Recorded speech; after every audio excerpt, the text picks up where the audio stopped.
So I've saved that file as running total and connected the file to DAX Studio. I want to look at is on or after a bit more closely.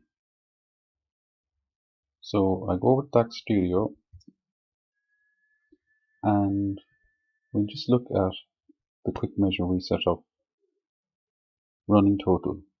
So I right click on that, define measure.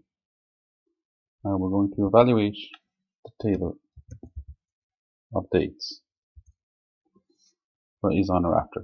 So it's evaluate. Now we delete this part and delete the final bracket there. Just format that.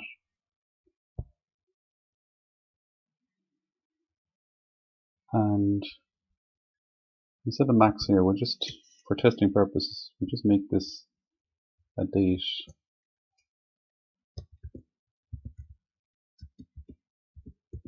So it's the date function. So it's year, month, day. So 2005, 1 and 5. And we'll see how that runs.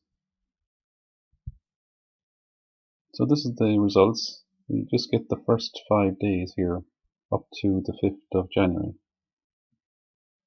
So that's descending. Now if we change that to ascending, what do we get? We get all of the dates including but after the 5th of January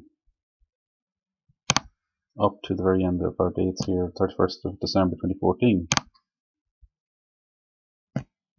So if I switch it back to the way it was in the formula, descending, and run it again, that's the way it's working. That's the way we have it in the formula. So that's the cumulative there up to the first 5 dates there, the 5th of January 2005. So just to give you an idea of how the is on or after function is working.